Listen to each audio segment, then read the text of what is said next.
យីអាពីក្បាលឯងនេះបែកគ្នាយូរហើយនៅតែមិនចោលចរិតអត់ចេះរៀងចាលសោះយ៉ាអាក្មេងនេះចេញមកពីប្រឡោះណាវើយតែបើមកបន្ថែមម្នាក់ទៀតក៏ល្អដែរយើងចូលចិត្តស៊ីពវៀនមនុស្សស្រស់ណាស់ពួកឯងទុកនៅទីនេះឲ្យម្ចាស់ពួកឯងមករំដោះពួកឯងទៅវិញចុះអាអ្នកកំឡោះមកតាមមកថាហើយលោកតាឥសីនិងសានក៏បណ្ដាលគ្នាចេញពីព្រៃនោះបានទៅបន្សល់ទុកតែព្រៃខ្លានិងអសុរកាយដែលចងភ្ជាប់ជាមួយអំបោះសីមាស្រែករោពេញព្រៃពេលទៅដល់អាស្រមលោកតាឥសីសានក៏សម្រាកនៅទីនោះមួយយប់លុះព្រឹកឡើងគេក៏សម្រេចចិត្តថានឹងសុំលោកតាឥសីធ្វើជាគ្រូដើម្បីរៀនមុនវិជ្ជាការអាគមសម្រាប់ការពារខ្លួននិងដើម្បីជួយអ្នកស្រុកស្លូតត្រង់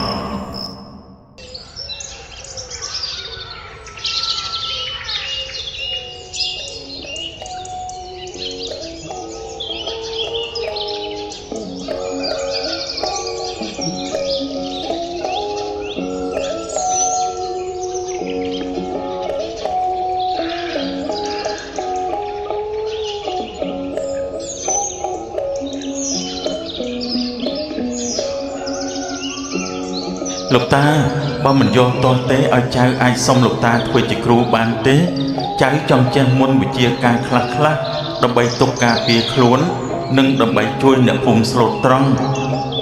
ប្រកាសជាបានហើយចៅអាចមើលដឹងថាចៅជាមនុស្សល្អអាចជួយសង្គ្រោះមនុស្សស្លូតត្រង់ចាប់ពីថ្ងៃនេះទៅឯងស្នាក់នៅទីនេះហើយដើម្បីរៀនមុនវិជ្ជាការពិចារណាបាទលោកតា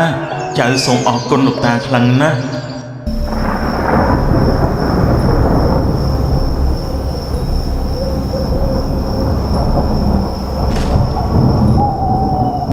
អូយក្តៅណាស់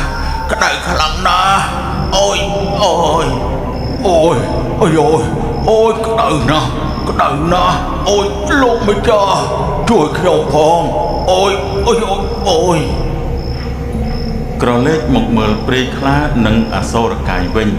បន្ទាប់ពីត្រូវលោកតាឥសីចងនឹងអំបោះសីមាម្នាក់ស្រែកហៅឲ្យម្ចាស់មកជួយពេញព្រៃរហូតដល់តាច័ន្ទដែលជាម្ចាស់របស់ពួកគេមកដល់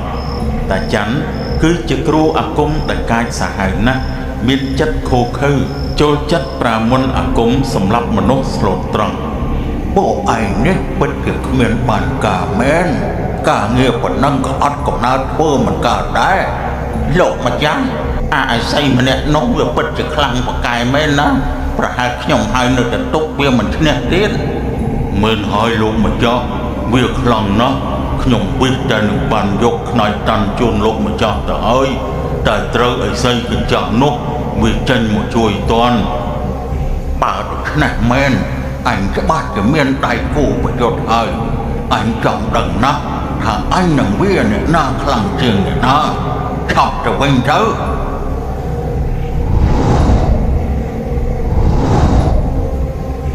អស់រយៈពេល2ឆ្នាំកន្លងផុតទៅ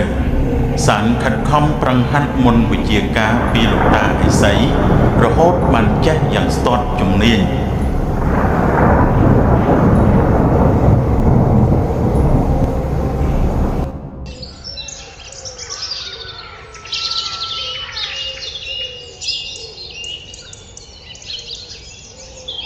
ដោយគិតថាខ្លួនចេះមុនវិជ្ជាការ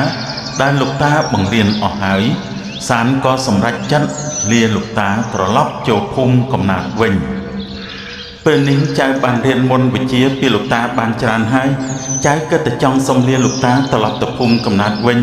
ព្រោះឃ្លាតឆ្ងាយពីទីនោះយូរហើយទៅចុះណាចៅព្រោះតាមតាដឹងនៅក្នុងភូមិចៅប្រហែលជាមានបញ្ហាកើតឡើងដែរហើយពួកព្រៃខ្លាវាប្រហែលจะចូលទៅអុកលុកភូមិដើម្បីស្វែងរកចៅឆាប់ទៅចុះបើអញ្ចឹងមែនពិតជាគួរឲ្យចាប់អារម្មណ៍ណាស់ចៅសូមលាលោកតាសិនហើយ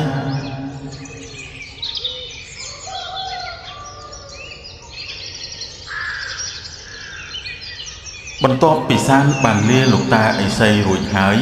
គេក៏ធ្វើដំណើរទៅកាន់ភូមិស្រុករបស់គេវិញ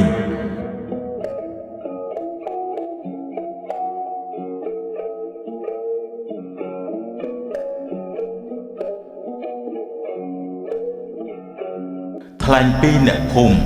ដោយសារតែពួកព្រៃខ្លាចេញអុកឡុកសម្រាប់ពួកឈ្មួញដែលចេញមករកស៊ីខ្លាំងពេកធ្វើឲ្យពួកឈ្មួញក្រោយលែងមានអ្នកណាហ៊ានចូលមករកស៊ីបន្តទៀត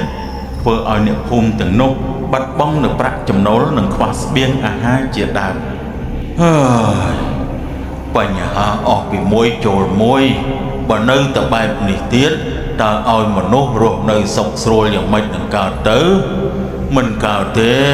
យើងត្រូវទៅពិភាក្សាគ្នាជាមួយប្រជាជនសិនថាហើយលោកចៅហ្វាយស្រុកគង់ក៏ប្រញាប់ធ្វើដំណើរទៅក្នុងភូមិភ្លាមនិងបានប្រជុំពិភាក្សាររកដំណោះស្រាយក្នុងនោះមានសុធាពូជ័យដែលជាយុវជនឆ្នាំប្រចាំភូមិលោកចៅហ្វាយស្រុកដល់ពេលនេះយើងគួរធ្វើយ៉ាងម៉េចទៅបើពួកឈ្មួញមិនមករកស៊ីនៅក្នុងភូមិយើងបែបនេះយូរទៅអាចនឹងមានបញ្ហាធំកើតឡើងហើយអំឡុងពេលនេះពួកយើងមិនអាចចេញទៅក្រៅប្រទេសផ្ដាស់បានទេព្រោះយើងឃើញស្រាប់ហើយថាពួកព្រៃខ្លាវាសំងំនៅក្នុងព្រៃដើម្បីសម្លាប់មនុស្សបើពួកឈ្មួញផ្អាកមករកស៊ីនៅក្នុងភូមិយើងអញ្ចឹងយើងមានតែចិញ្ចឹមសត្វនិងដាំដំណាំនៅក្នុងភូមិទុកធ្វើជាស្បៀងបណ្ដោះអាសន្នសិនទម្រាំតែស្ថានភាពល្អត្រឡប់មកវិញបាទលោកចៅហ្វាយស្រុកខ្ញុំយល់ស្របតាមលោកចៅហ្វាយស្រុកដែរព្រោះថាអំឡុងពេលនេះបើមិនចង់ឲ្យមានគ្រោះថ្នាក់ដល់ជីវិតទេត្រូវរក្សាភាពស្ងៀមស្ងាត់ជាមុនសិនបើអញ្ចឹងសុធានិងពូជ័យត្រូវប្រញាប់ជួយគ្នាផ្សព្វផ្សាយទៅកាន់អ្នកភូមិឲ្យបានជ្រាបអំពីដំណឹងនេះហើយខ្ញុំនឹងខិតខំរិះរកវិធីដើម្បីកម្ចាត់ពួកព្រៃខ្លានោះឲ្យបានឆាប់បំផុត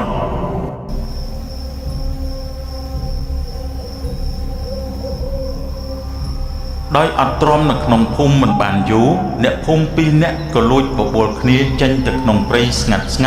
ដើម្បីបរបាញ់សត្វយកសាច់មកលក់ផងនិងបរិភោគផងដែលកាន់តែយូរកាន់តែស្ងាត់ទៅ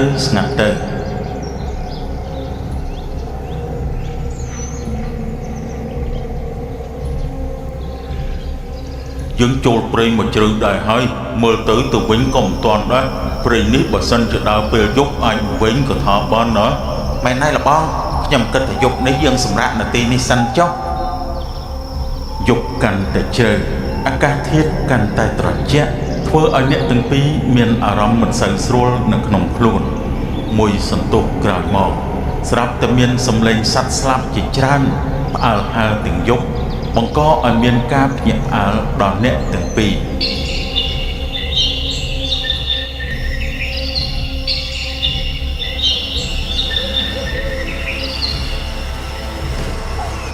អាយ៉ា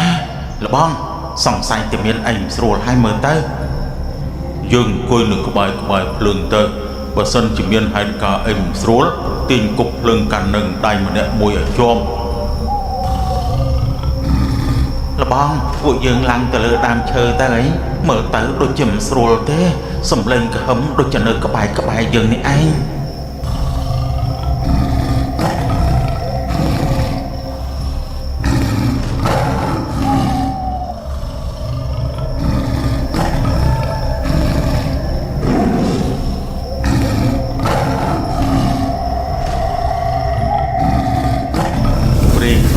បានកលាខ្លួនធ្វើជាពូជ័យដើម្បីចូលមកចិត្តអ្នកភូមិទាំងពីរដើម្បីកុំឲ្យអ្នកទាំងពីរឡើងដើមឈើទាន់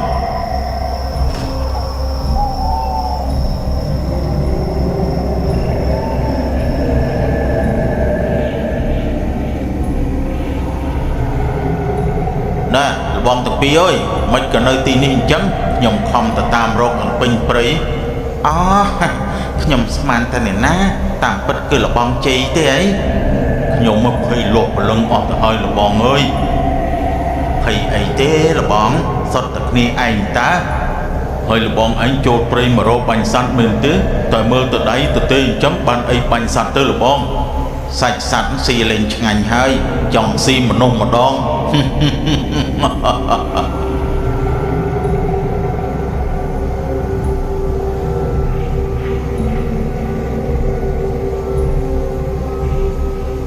បានន័យថាម៉េចទៅលបង គឺបានន័យថាយើងចង់ស៊ីសាច់ពួកឯងនឹងហើយលបងជ័យកុំលេងសើចមើលកណ្ដាលយប់អញ្ចឹងចេះនិយាយប្រឡាច់គ្នាទៅកើតដែរ រំពេចនោះព្រៃខ្លាក៏បានប្រែកាឡាខ្លួនคล้ายជាខ្លាកំណាចមានធំមោះពីមៀ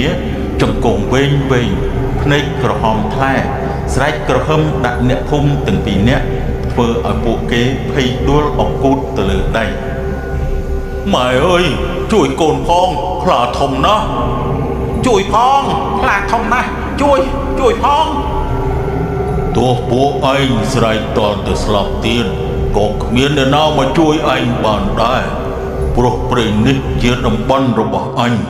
អ្នកណាហ៊ានចូលអ្នកនោះត្រូវតែស្លាប់ ខ្ញុំឮថាពួកព្រៃខ្លាវាខ្លាចភ្លើងណាស់លបងយើងកាន់គប់ភ្លើងនឹងដៃចលោវាទៅវាមិនហ៊ានចូលមកចិត្តយើងទេ អ្នកភូមិទាំងពីរឈរបែរខ្នងទល់គ្នាដោយក្នុងដៃមានកាន់គប់ភ្លើងធ្វើឲ្យព្រៃខ្លាមិនអាចចូលទៅជិតពួកគេបានពិតមែនមិនយូរប៉ុន្មានស្រាប់តែមានអសូរកាយផុសចេញពីក្រោមដីមកមួយទៀតអ្នកភូមិទាំងពីរកាន់តែភ័យតក់ស្លុតព្រោះមើលទៅរូបរាងអសូរកាយពិតជាគួរឲ្យខ្លាចជាងសត្វខ្លាទៅទៀតពួកយើងប្រហែលជាត្រូវស្លាប់ចោលឆ្អឹងនៅក្នុងព្រៃនេះហើយមើលទៅ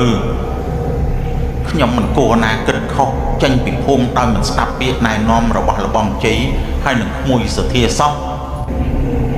តែប៉ុណ្ណេះពួកឯងទៅមិនរួចពីកណ្ដាប់ដៃរបស់ពួកយើងទេឆាប់ឲ្យពួកយើងស៊ីឯងតាមសម្រួលមក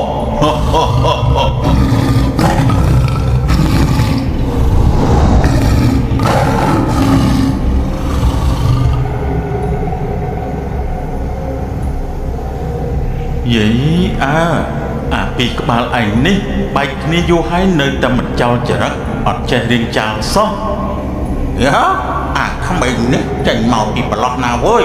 តែបើមកបន្ថែមម្នាក់ទៀតក៏ល្អដែរយើងចូលចិត្តស៊ីពវៀនមនុស្សស្រស់ណាស់ លើកនេះយើងមិនឲ្យឯងចាប់យើងបានដូចជាលើកមុនទេតែយើងនឹងចាប់ពួកឯងហើយកំទេចពួកឯងចោលទាំងសម្បុកតែម្ដង មនុស្សកំបែកកំបុកដូចជាឯង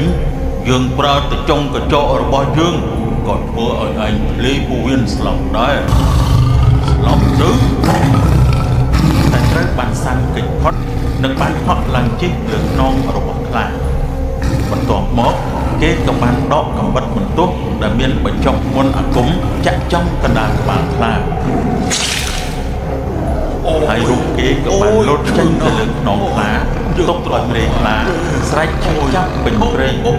អស់សត្វមរគីយើអញហ៊ានសម្លាប់ដៃគូរបស់យើងផងយើងនឹងសម្លាប់ឯងឲ្យបាន ចូលមកយើងចង់ដឹងថាឯងអាចសម្លាប់យើងបានឬក៏អត់ តែតាំងនេះឯងបានដាក់វាបានសម្រេចហើយមែនទេ មែនហើយពេលនេះផ្នែកតាន់នេះបានដាស់បានសម្រេចហើយឯងត្រៀមខ្លួនស្លាប់ទៅសានសម្រូតខ្លួនអង្គុយពេនភ្នែនទៅលើដីយកផ្នែកតាន់មកប្រណំជាមួយដៃទាំងសងខាងសូត្រមន្តវិជាការបន្ទាប់មកស្រាប់តែមានពន្លឺចេញពីបាតដៃរបស់គេហើយបាញ់តម្រង់ទៅរកអសូរកាយធ្វើឲ្យឆាបឆេះទៅលើខ្លួនអសូរកាយក្តៅរលរៀលរហូតរលីងបាត់រូបតែម្ដងទៅ អូយក្តៅខ្លាំងណាស់អូយ ទីបំផុតយើងបានរួចជីវិតពីកញ្ញាំព្រីខ្លាហើយ អូនសានអូនទៅមកពីណាបាត់អូន2ឆ្នាំត្រឡប់មកវិញអូនចេះមន្តវិជាសិលគួរឲ្យស្ញប់ស្ញែងណាស់ មែនហើយអូនមកពេលនេះចំពេលល្អណាស់អ្នកភូមិយើងកំពុងតែជួបទុក្ខធ្ងន់ហើយពួកព្រៃខ្លាវាចេញមកអុកឡុកមិនឲ្យអ្នកភូមិចេញទៅណាបានទេតែពេលនេះអូនកំចាត់ព្រៃខ្លាបានសម្រេចហើយភូមិយើងនឹងមានសន្តិភាពឡើងវិញ យើងត្រូវនាំដំណឹងនេះទៅជម្រាបលោកចៅហ្វាយស្រុកឲ្យគាត់បានជ្រាបពីដំណឹងនេះ មានរឿងធំចំពោះភូមិស្រុកបែបនេះខ្ញុំមិនអាចឈរអោបដៃមើលបានទេតោះបងយើងឆាប់ទៅពេលចូលទៅក្នុងភូមិវិញអ្នកភូមិសប្បាយចិត្តជាពន់ពេកព្រោះម្នាក់បានដឹងពីសមត្ថភាពរបស់សានដែលអាចសម្លាប់ព្រៃខ្លានិងអសូរកាយបានសម្រេច ក្នុងនោះក៏មានលោកចៅហ្វាយស្រុកគង់សុធាធីតាគូជ័យផងដែរដែលមកចូលរួមជួបជុំគ្នាជាមួយអ្នកភូមិបែកឯង2ឆ្នាំឯងត្រឡប់មកវិញពិតជាមានសមត្ថភាពមិនធម្មតាឯងអាចសម្លាប់បានសំបីតែព្រាយឆ្លានិងព្រាយអសូរកាយមិនហើយក្មួយសានឯងត្រឡប់មកវិញចង់ពេលភូមិស្រុកកំពុងតែមានទុក្ខហើយក្មួយបានដោះស្រាយដោយរលូនពិតជាសានគុណសម្បត្តិធំធេងណាស់កាលនោះបកុំទៅបានលោកតាឥសីមកជួយខ្ញុំតាន់ពេលខ្ញុំប្រហែលជាខ្លាយទៅជាខ្មោចតៃហោងកណ្ដាលព្រៃជ្រៅបាត់ទៅហើយសានបានរៀបរាប់ពីដំណើរដើមតងដែលគេបានជួបកាលពី2ឆ្នាំមុនប្រាប់ដល់អ្នកភូមិនិងលោកចៅហ្វាយស្រុកម្នាក់ស្ដាប់ឡើងចំហមាត់ភ្លុំរំពេចនោះផងដែរស្រាប់តែមានសំឡេងក្រឡមួយស្រែកចេញមកអ្នកណាគេឯងក៏ឡាប់ធំម្ល៉េះហ៊ានសម្លាប់បរិវារអញគឺយើងនេះហើយជាអ្នកសម្លាប់បរិវាររបស់ឯងក្មេងមិនទាន់ជ្រុកពន្លឺពីក្បាលចង់មកសាកល្បងជាមួយអញផងអីបានអញនឹងឲ្យឯងស្គាល់ក្នុងខ្លាំងម្ដងតាចាន់ពីអំបិតបន្ទោសនៅក្នុងធម្មយាមសូត្រមន្តគាថារួចក៏ហក់បំរុងទៅចាក់សានតែក៏ត្រូវសានកិច្ចតន់និងបានហក់ធាក់ទៅចាំមួយជើងឲ្យដួលកាប់មុខរបូតកំបិតចេញពីដៃនៅមិនអស់ចិត្តតាច័ន្ទក្រោកឈរហើយសូត្រគាថាបញ្ជូនមុនអាគមខ្មៅងងឹតខុសសំដៅទៅរកសានហើយសានមិនបងអង្គយូរក៏សម្រត់អង្គុយពេនភ្នែនសូត្រមុនអាគមបញ្ចេញពន្លឺមានយន្តចេញពីក្រោយនិងបញ្ជូនពន្លឺពណ៌មាសខុសសំដៅទៅរកតាច័ន្ទវិញដូចគ្នាពន្លឺទាំងពីរហោះបុកគ្នាធ្វើឲ្យម្នាក់ប្រឹងបញ្ចេញសមត្ថភាពទាំងញ័រខ្លួនទៅត្រូវ